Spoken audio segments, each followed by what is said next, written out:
The flight attendant slapped him. No warning, no hesitation, just the sharp crack of her palm against a 4-year-old's cheek. And then silence, the kind that feels heavier than a scream. The boy staggered backward, blinking, stunned. His little hand rose to the burning side of his face. From his other hand, the crayon drawing fell, a plane flying through clouds, with the words, "For Daddy," written in shaky red. It hit the carpet softly, and then she ripped it. Right there, in front of everyone. Have you ever seen a child punished for simply sitting where he belongs? Tell us where you're watching from. Just moments before, Liam Patel had walked into the first-class cabin of SkyVista Flight SV-208 with stars in his eyes. It was his first solo flight, with Ms. Rodriguez by his side, and he was on his way to meet his father in St. Lucia, his chest puffed with pride. Daddy was about to receive an award, Ethics Pioneer of the Year, and Liam, he had drawn a plane just for him. But Cassandra Reed, the lead flight attendant, wasn't interested in sweet drawings or medical exceptions. "Children under 6 aren't allowed in this cabin," she said flatly, arms crossed. "Policy."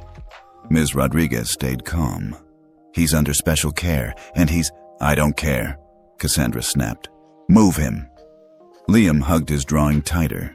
"But my daddy said—" That's when she slapped him and ripped the picture in two. Gasps echoed. One man froze with his coffee midair. A woman whispered to her husband, "Did she just—" But no one stood. No one stopped her.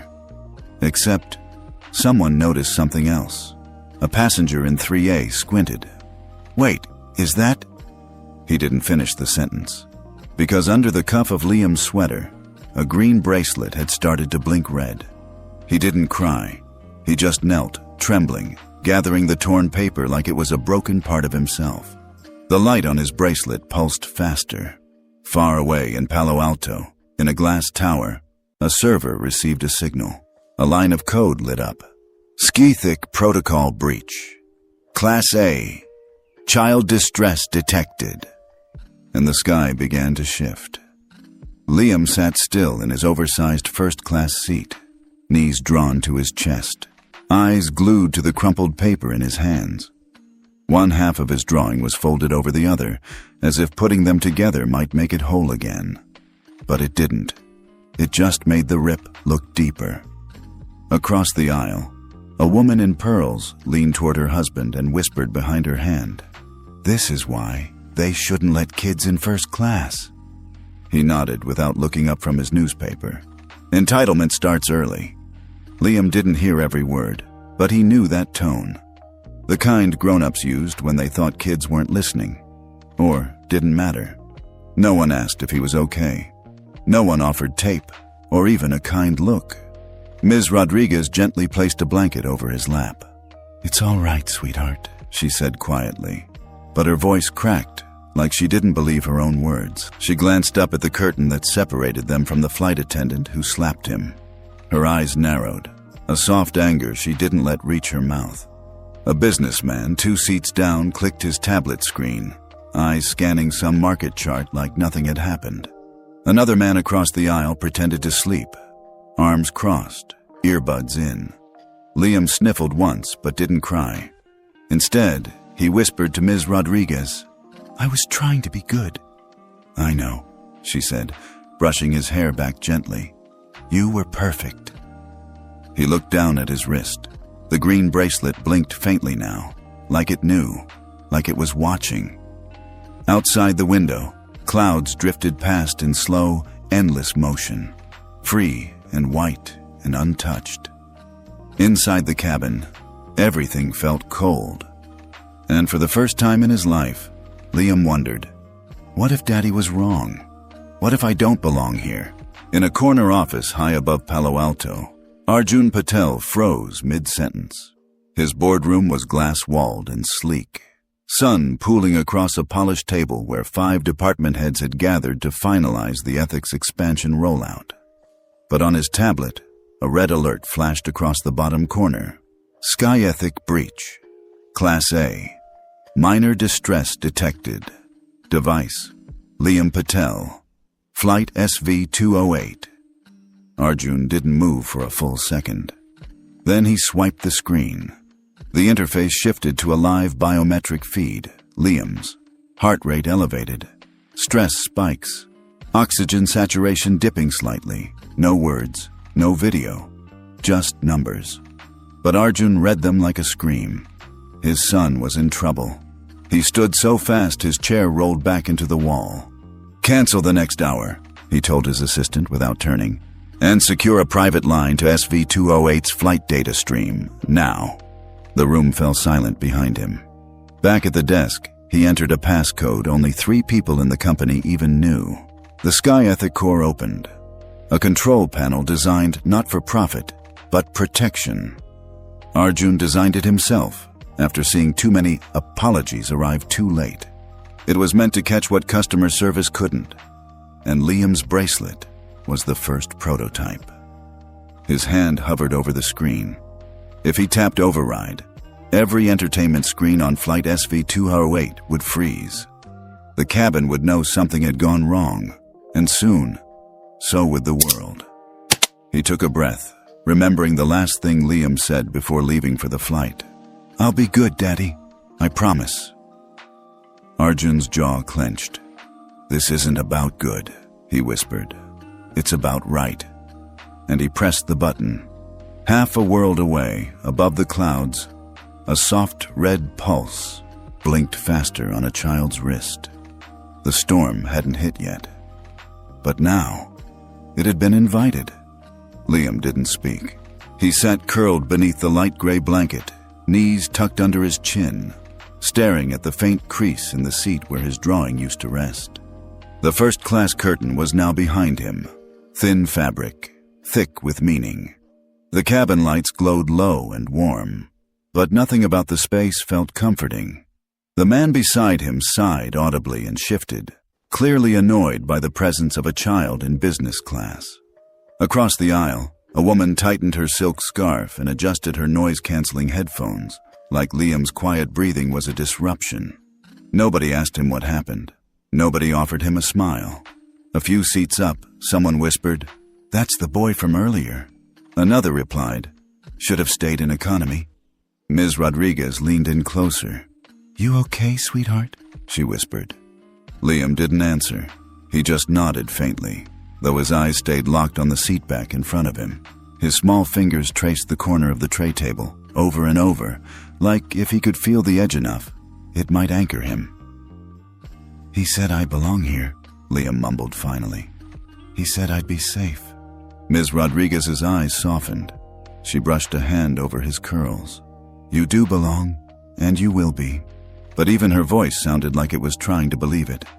Outside the window, clouds rolled beneath them like slow rivers of cotton. Peaceful, unbothered. Inside, the hush was weighty. Not peaceful, just quiet in the wrong way. From the corner of the cabin, the flight attendant from earlier peered in, then quickly turned away. She didn't speak to Liam, didn't meet his eyes.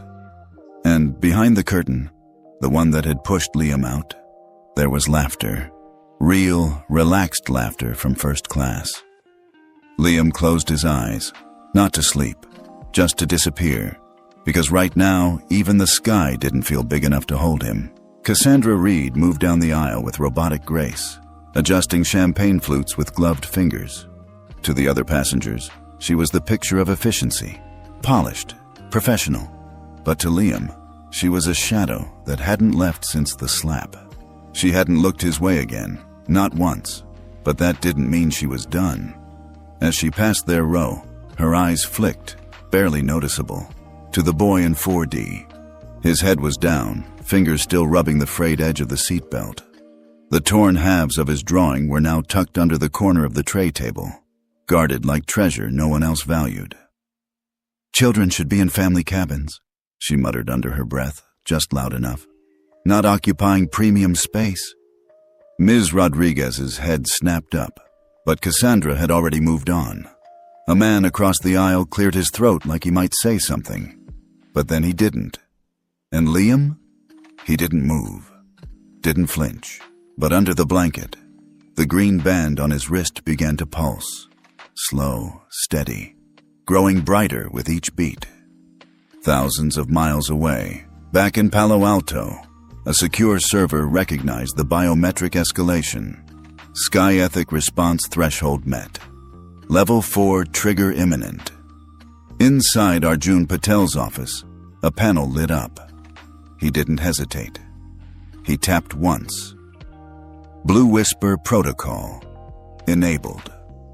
The system responded instantly, quiet, controlled, irreversible. Onboard flight SV-208, the seatback screens flickered. The lights dimmed half a shade. A soft chime sounded, different from any routine signal. One by one, the cabin monitors froze. Someone whispered, "That's odd." Cassandra looked up, confused. But Liam looked straight ahead. His fingers tightened around Ms. Rodriguez's hand. The slap was done. The silence had passed. Now, something was shifting. The cabin dimmed just slightly. Not enough for panic. Just enough for tension. Cassandra paused mid-step near the galley. The seatback screens, normally rotating between maps and movies, were frozen. A few blinked twice, then went completely black. She tapped her earpiece. "Captain, we've got a system hiccup up front. Seat monitors just glitched. Want me to reset?" No answer. She tried again. "Cabin crew to cockpit. Do you read?" Nothing but static. Around her, passengers started glancing around. A woman with a tablet tried tapping her screen. "It's not working. I was watching something." A man further down murmured, "My map's gone." Still, no announcement, no explanation, just a growing buzz of confusion. Cassandra forced a smile. "Looks like we're experiencing a minor AV outage. Cabin systems will be restored shortly." But her voice cracked slightly at the end. Behind her, Ms. Rodriguez reached over and gently wrapped the blanket tighter around Liam's shoulders. He hadn't moved since the chime. His little hands were in his lap, fingers softly curled. His breathing was slow, focused. The bracelet on his wrist had stopped blinking green. Now, it glowed white, not flashing, not pulsing, just constant, like it was waiting for something. In the cockpit, the captain furrowed his brow. A silent priority override had locked out their comms for exactly 5 minutes. His co-pilot turned. "That's not a system error. That's a signal, a high-clearance one." They both stared at the code on screen. BW1, Executed Origin, Ethic Core, Palo Alto. The captain swallowed. Who on this plane triggered a Blue Whisper? Back in row 4, Cassandra turned, her eyes now scanning the cabin, not for safety, but for a source, for control. But she didn't realize the moment had already passed. She wasn't running the flight anymore. The system was. Cabin crew, be advised. SkyVista Ethics Overlay is now live on Flight SV-208. All crew interactions will be recorded, assessed, and reported for real-time compliance review. The message played once. Calm. Neutral. No room for questions. Cassandra stared at the cabin intercom panel, heart thudding against her chest. That wasn't a routine broadcast. That was internal. That was corporate level. "What the hell is that supposed to mean?" she muttered. The junior flight attendant looked pale. "Is that the system they test for training modules? I thought it wasn't deployed yet." "It's not," Cassandra snapped. "Unless—" She didn't finish. But her breath quickened. Passengers began to notice. Not the message, but the vibe, the stillness, the way monitors flickered back on. Only now they weren't playing movies. They showed words. Cabin under integrity review. Do not interfere. Someone in 2A sat straighter. "I've never seen this before." Another whispered, "Is this a test flight?" Back in 4D, Liam didn't move, but his bracelet had changed again. White light, now rimmed in amber. Ms. Rodriguez watched it glow quietly under the boy's sleeve. She didn't say a word, but something inside her shifted. "Are you all right?" she asked again, gently. This time Liam looked up. Not fearful, not even sad. Just steady. "I'm not supposed to say anything," he said softly. Ms. Rodriguez blinked.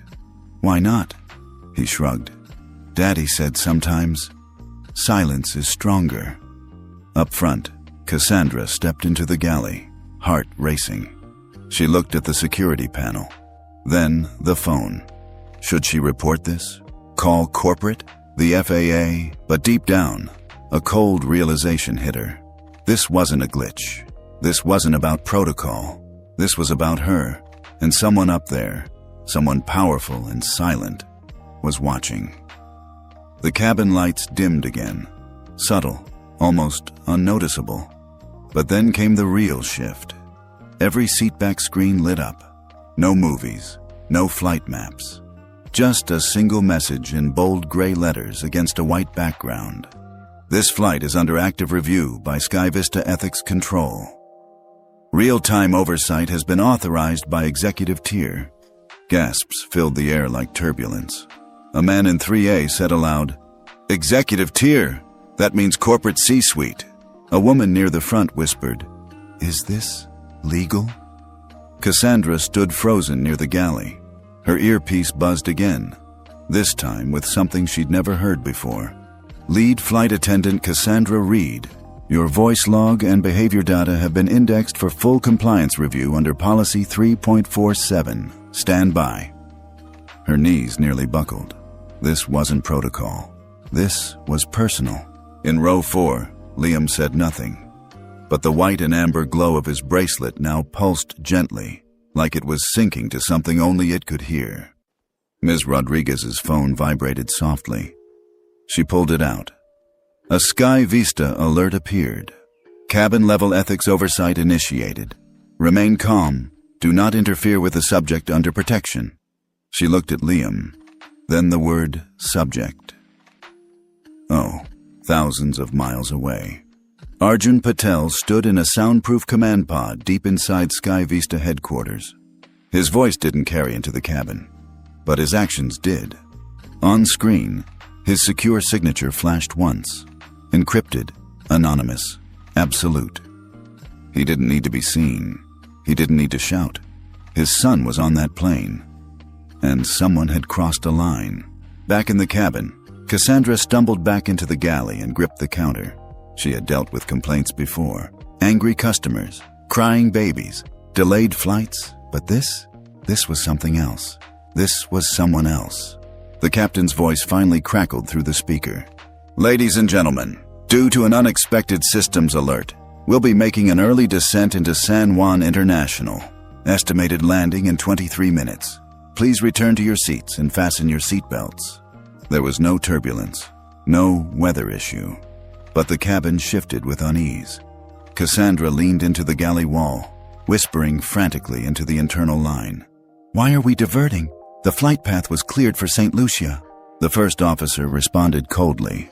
"Command override came through the executive channel. Non-negotiable. We land. And, Cassandra, they asked for your full crew manifest upon arrival." Her mouth went dry. "Who asked?" Silence. Back in row 4, Liam sat quietly as Ms. Rodriguez gently buckled him in. She tucked the torn paper under his blanket like it still mattered, like it could be fixed. Passengers had stopped pretending now. The man across the aisle glanced at the bracelet on Liam's wrist. "You notice that thing? Looks like a medical band." His wife leaned in. "No, that's not hospital tech. I think that's something corporate. He hasn't cried once. Doesn't act like a normal kid." A young woman up front added, "He's not panicking. He knows what's happening. Maybe he's connected to whoever's watching." The tension spread like fog. Everyone sensed it. This wasn't just about a child. At the front, a gate agent's voice buzzed through the cockpit line. "SkyVista HQ confirmed. Entire crew to remain on board upon landing. Security will meet plane at gate." The captain didn't argue. He'd flown 28 years. He'd never seen this kind of override. He looked out the windshield, the runway just coming into view. Whatever was waiting on the ground, was bigger than protocol, and more powerful than anyone they'd ever answered to.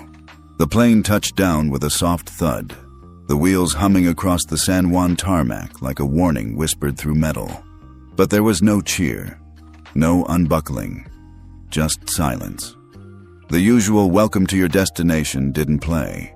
Instead, a flat voice from the cockpit said, "Ladies and gentlemen, please remain seated. Airport authorities will be boarding momentarily. Do not stand until instructed." Murmurs rippled through the cabin. A man near the front asked, "Did we get hijacked without knowing it?" Someone else said, "No, this is corporate. This is something above the FAA." Cassandra stood in the galley, hands clenched behind her back. She'd redone her lipstick, smoothed her hair, put on her most neutral expression. But her hand, they trembled, just enough to notice. The cabin door opened slowly. 2 uniformed men stepped in, badges, not weapons. Behind them, a SkyVista compliance officer wearing a silver lanyard and a tablet. "Lead Attendant Cassandra Reed." Her head snapped up. "Yes? Please step forward. You'll remain on board for debrief." Passengers stared. The couple in row 2 exchanged glances. A woman whispered, "That's the one. She slapped the boy." The words rippled, fast, louder than they were spoken. In row 4, Liam still hadn't spoken, but his bracelet glowed pale blue now, calm, resolved. Ms. Rodriguez placed a steadying hand on his shoulder. She looked up just as Cassandra passed them on the way to the rear. Their eyes met for half a second. Cassandra's face was still, but her cheeks had drained of color. For the first time, she didn't look like someone in control. She looked like someone being seen. The rest of the cabin waited. More compliance staff boarded. No one shouted. No one resisted. But the tone was unmistakable. This wasn't a routine stop. A soft chime played overhead. This time, the monitors displayed a final message. SkyVista Passenger Dignity Protocol is in effect. All reports under Section 4P91 will be public recorded. Gasps. A man said, "They're making this public?" Another muttered, "Damn right they should." And then the shift happened. A child in row 6 stood up, ignoring the "stay seated" request, and walked toward Liam with a crayon and a folded napkin.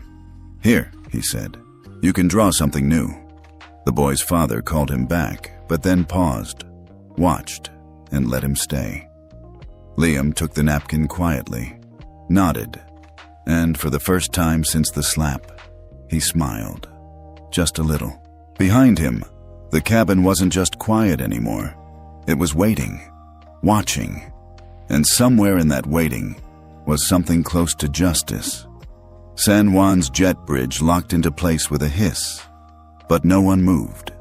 Outside, 5 unmarked black SUVs had lined up on the tarmac. Not flashy, just final. Inside them sat people whose names never appeared on press releases, but whose signatures could collapse contracts. Inside the plane, the air had shifted. Gone was the subtle tension. Now there was clarity and consequence. In a private operations suite overlooking the gate, Arjun Patel stood silently behind a wall of live feeds. No tie, no PR team, just a father, a systems architect, and a CEO who had once promised his son he'd never be left alone in a place that didn't see him. He watched as Cassandra Reed was quietly escorted off the plane, not in handcuffs but under full observation. The kind of walk where everyone knows the fall has begun, even if they don't see the floor yet. A compliance officer turned to Arjun. "Shall we issue the cabin footage to press embargo, sir?" Arjun's eyes didn't move from the screen. "No embargo. Release it in full, and make sure every gate agent, pilot, and attendant in the country sees it by sunrise." Back in the cabin, the passengers were finally allowed to stand. Slow, careful. Ms. Rodriguez helped Liam with his backpack. He clutched the folded napkin drawing in one hand and slid his little fingers into hers with the other. He didn't ask what was happening. He didn't need to. The glow from his bracelet had faded. Its job was done. As they stepped off the plane, a quiet corridor waited. not a mob, not media, just recognition. A SkyVista representative bent down to Liam's level. "Young man," she said gently, "your seat is waiting in the car. But before that, Mr. Patel would like to see you, if you're ready." Liam nodded, then paused. "Can Ms. Rodriguez come too?" The woman smiled. "Absolutely." Upstairs, Arjun knelt as his son entered. No hug yet, just a steady hand on Liam's shoulder. "You okay, buddy?" Liam nodded, then whispered, "I didn't say anything, like you said, even when it hurt." Arjun swallowed hard. "I know, and you were stronger than I ever asked you to be." Then Liam reached into his jacket pocket, the torn drawing, still folded. She stepped on it. Arjun took it carefully, unfolded it on the table. A broken spaceship and a stick figure with messy hair stood among the creases. He didn't smooth it out. He just looked at it like it was whole. An assistant entered quietly. "Sir, the FAA just called. They're requesting immediate review of all inter-airline youth protection policies. Also, the ethics board wants to meet." Word spreading. Arjun simply nodded. "Then we do it. Not just for him, for every kid who didn't have a bracelet." Outside, news was already breaking. Flight attendant suspended mid-air after ethics system triggered by CEO's son. SkyVista activates full transparency review. Airline industry on edge. Father's silent power. How Arjun Patel changed aviation with a tap. On the tarmac, Cassandra sat in a holding area. A monitor in the corner played footage from the cabin, silent, without narration. The moment she raised her hand. The moment Liam didn't move. The moment no one around him did either. Until now. The next day, 3 major U.S. airlines voluntarily signed onto the SkyVista Youth Passenger Protection Accord, a new ethics charter drafted overnight and backed by FAA oversight. Clause 1. No child can be relocated, reprimanded, or physically touched on any flight, unless under immediate safety threat. With video, passenger witness, and verified staff escalation. Clause 2. All children in premium cabins will be guaranteed equal treatment, regardless of appearance, relation, or age. And at a press conference 2 days later, Ms. Rodriguez stood at a podium, by choice. Not as a passenger, but as a voice. "This wasn't just about a child being hurt," she said into dozens of microphones. "It was about a system that believed the silence meant safety. Liam showed us it didn't, and his father showed us it doesn't have to stay that way." Back home, in his room filled with space posters and Legos, Liam drew again. This time the spaceship wasn't broken. And the stick figure? This one had a name tag. Captain Liam. The sky had changed, and now it remembered who it truly belonged to. 1 week later, Liam stood on a small stage at the SkyVista Ethics Summit, barely tall enough for the microphone to reach his chin. He didn't say much. He didn't have to. Beside him, Ms. Rodriguez placed a gentle hand on his shoulder. On the other side, Arjun stood with his arms crossed, proud, still, and more father than CEO. Behind them, a massive screen played silent clips from Flight SV-208. No narration, no dramatics, just truth. A boy in 4D, a hand raised against him, a cabin that froze, and a light, small, on his wrist, that refused to be ignored. That light, the SkyVista Blue Whisper bracelet, would soon become standard across all family-designated seats. But no one talked about it like tech anymore. Now, they called it Liam's band. In the days after the landing, the internet had erupted. People weren't just angry, they were awakened. Parents flooded comment sections with stories. Former flight attendants came forward with what they had witnessed. Civil rights attorneys reposted the clip with one caption: "Silent doesn't mean invisible." But the most powerful post came from a teenager named Amina, who had been removed from business class as a child. She wrote, "I didn't have a bracelet, or a father like Liam's, but I remember what it felt like to be moved because they thought I didn't belong. Now I know that moment wasn't my shame. It was the system's. Thank you, Liam."